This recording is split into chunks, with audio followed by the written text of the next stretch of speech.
Tyson's Toyota in Tyson's Corner.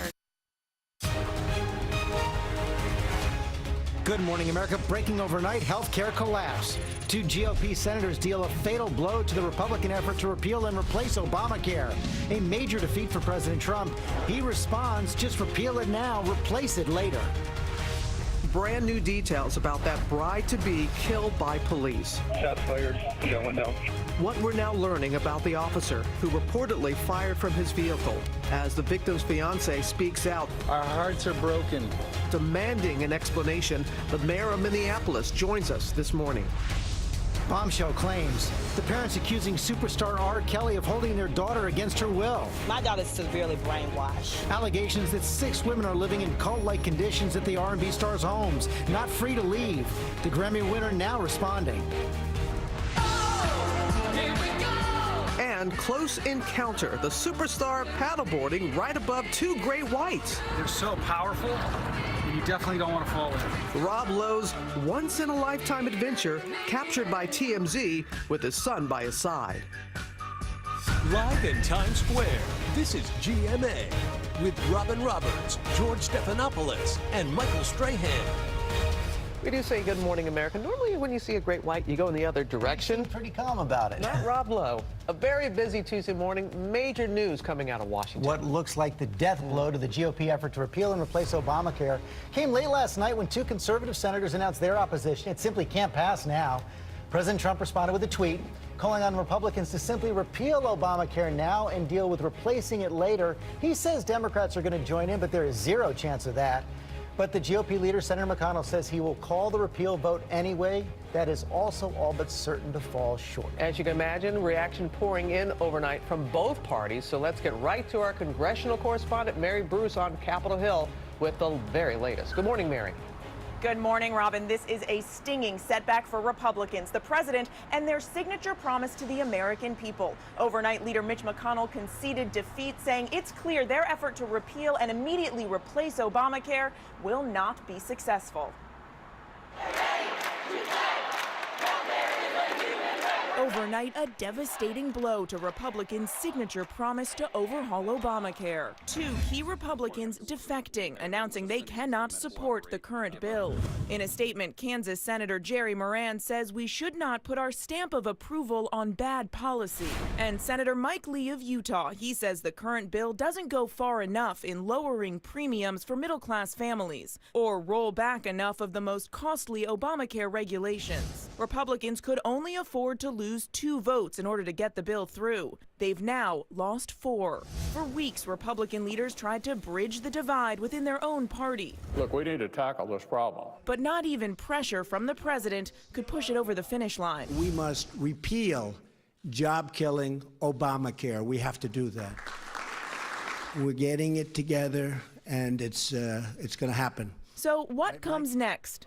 The president says Republicans should just repeal failing Obamacare now and work on a new health care plan that will start from a clean slate. And Mitch McConnell seems to agree, calling overnight for a vote on a straight repeal of Obamacare with a 2-year delay to provide for a stable transition.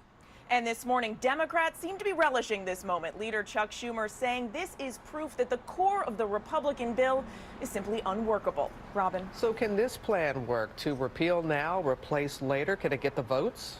Yeah, Robin, this is going to be an uphill battle. Republicans have done this before. They passed a bill in 2015, but it's unclear if they can do this again. Mitch McConnell seems determined to get Republicans on the record on this, but he still needs to get those 50 votes. And Republicans are likely to have serious concerns about the possibility of leaving Americans in limbo and what a straight repeal could mean for the markets. Robin. That is the big concern about the limbo part of it. All right, Mary, thank you. Okay, let's talk to our chief White House correspondent, John Carl, for more on this right now. And John, President Trump simply blindsided by this, and it is such a huge blow. Along with building that border wall, this was his signature promise in the campaign.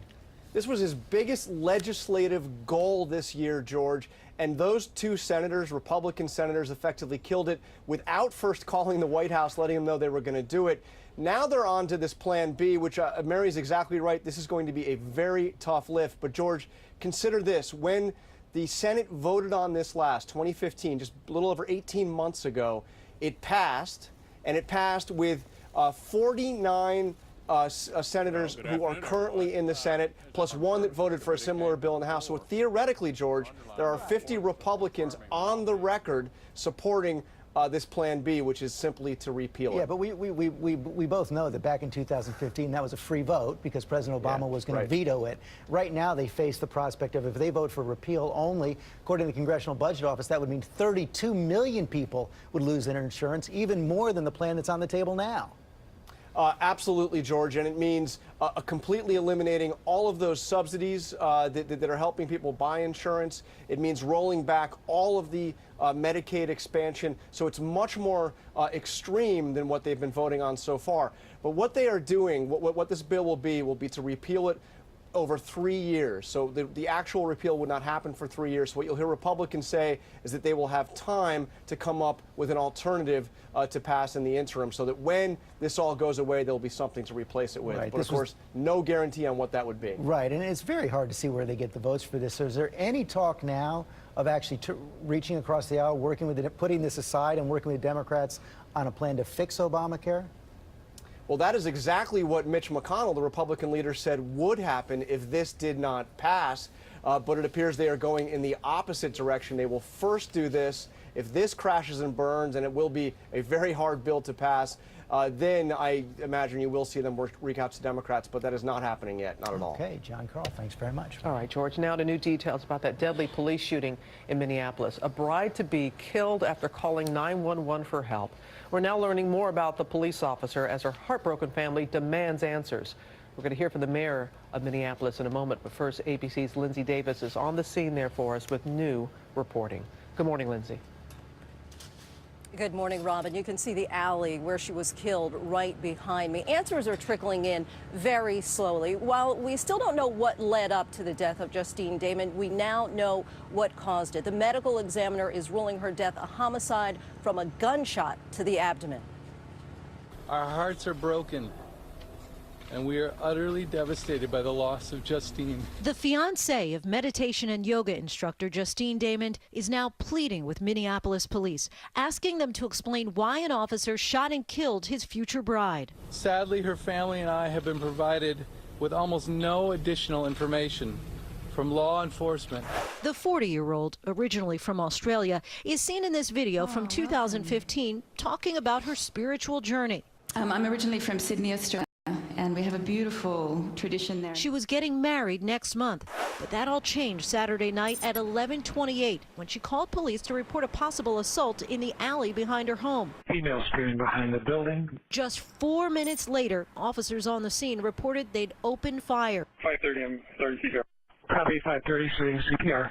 There is no dash cam video of the incident, and both officers' body cameras were turned off. Like you, I have a lot of questions about why the body cameras weren't on. The Minneapolis Star-Tribune says Damon, in pajamas, approached the police SUV parked at the end of this alley about 100 feet behind her house. They say she was standing at the driver's side of the vehicle when the officer in the passenger seat reportedly reached across the vehicle and opened fire, shooting her through the driver's side door.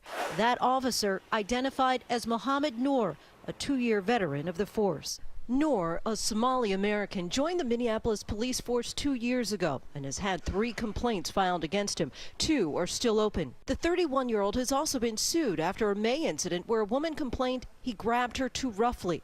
Sources close to the investigation tell ABC News' Minneapolis affiliate KSTP Damon was shot 2 to 3 times. Investigators say no weapons were found at the scene other than the officer's gun. Noor and his partner are now both on administrative leave, and Noor's attorney released a statement saying that Damon's family is in his daily thoughts and prayers, and added that Noor joined the police force to serve the community. Robin. All right, Lindsay, thank you very much. And now the mayor of Minneapolis, Betsy Hodges, joins us. We appreciate you spending some time with us because I don't have to tell you the grief, the outrage. This happened on Saturday. Still no explanation as to how or why this happened. Are you satisfied with how police and investigators are handling this thus far? Well, first I have to agree with you. This is just a devastating thing for our